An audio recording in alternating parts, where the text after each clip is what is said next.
everyone is going off about this. There's some Jackson Merrill injury reports that we got to talk about, and why that is causing at least the group chats that I'm in, to be blowing up about if this is even going to all hold together for the Padres. What's going on, everybody? Christian Pedersen back with another episode of Padres Digest. Thank you very much for tuning into the show.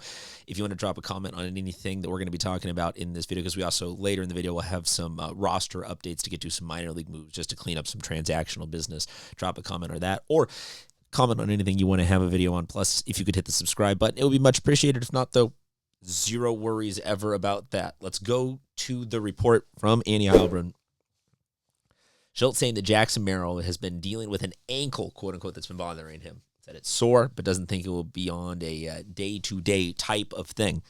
This is coming off of whatever you want to call this weekend against the Dodgers. It can't be a positive thing. It is. It was bad. It was awful. It was the worst. It was. There are all.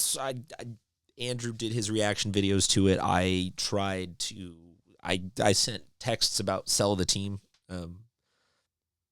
Stopped and calmed down after that. But this is an interesting thing to have coming off of a weekend like that. So Jackson Merrill, for those of you guys that have not, do not subscribe deeply to following all the stats. Yes, that is him. Apologies for that. Let's pull up the numbers is what I was going for here. He's not the essential piece of the San Diego Padres puzzle, but I would argue that maybe there is no essential piece to the San Diego Padres, and at the same time, everybody is the essential piece to the San Diego Padres. The Dodgers series has proven that we are not maybe built specifically mentally or capability-wise, whatever. I don't know. That can be a sub-discussion of this that we can have spill over to every video, is the self-realization that we need to come to, that maybe we're just never going to be able to beat the Dodgers. I'm not here to discuss that, but saying that if Jackson Merrill is now going to be on the fritz, if you want to call it that, or whatever, for the rest of the season, because he's got this ankle thing and they don't want to take him out for 2 weeks because we're sub 40 games and the numbers are tight. This is the current standings as of right now, making this video. And there is, I guess, a little bit of cushion because the wild card is also in the Padres' control. But going from either one of these positions that the Padres are in to being in this position, but minus Jackson Merrill for a sustained amount of, basically for any chunk of time, is a negative thought, because those numbers plus his defensive he is a good. I think what we're seeing is that as long as everybody is hitting the way they are currently hitting or slightly better, that we can have everybody hitting from 255 and up, and the team is being successful, or at the very least is in competitive games, because I suppose you can't account for being competitive in games where your pitching staff is consistently giving up tons and tons of home runs, or you're not hitting home runs. So maybe power is the one thing that we're lacking, but that's not going to be lost or gained by Jackson Merrill, but it's certainly not going to be replaced by anybody off the bench. So him being day-to-day, I am not ultimately, I suppose my report to you guys is that I am not worried, but I am stressing at the same time, because if he goes out, what does that look like? I don't think there's really time for the Padres to get a fix, and we've seen what this looks like when there was two holes. There was a left fielder hole, there was a catcher hole, offensively speaking.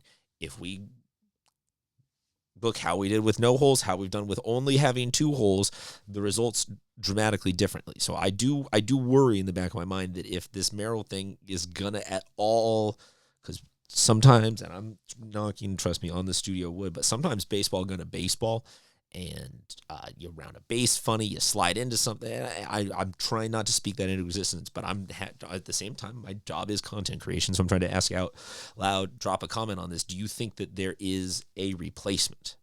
Because you know that my brain always goes to worst case scenario, and you guys are good therapy for helping me recover from that worst case scenario. Maybe you have a plan for this. Also, maybe you just don't even worry about this because it is day to day. He has been dealing with day to day, and maybe you largely just feel that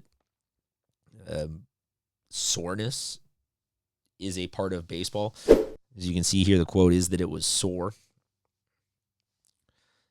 This could just be, largely this will probably just be me overreacting, but it is nonetheless, I think, an interesting thing right now because we're post the trades, so we got to live and die by every little crumb of morsels. There's not a ton of hypotheticals anymore to do. It's just reactionary, and it was a reactionary weekend of, like I said, I was trying to avoid doing a video calling for sell the team. So I will do the What's Up with Jackson Merrill video as my first foray back into trying to speak rationally about the San Diego Padres post what was going on this weekend with the Dodgers, especially since we have to take on the Dodgers again. Yeah. Okay, yikes. There I am, right back into the negative. Let's talk about another move. This one, kind of a sad story. Luis Patino. He has been outright released by the San Diego Padres organization. Does that have any effect on your day-to-day major league consumption of the Padres? No, but if you are because I know there is a chunk of you guys who are who consume this podcast, who are like baseball people, really like to dive into the stories and follow the guys at another level. Patino was once a top prospect of the Padres and had what we thought was going to be very bright future.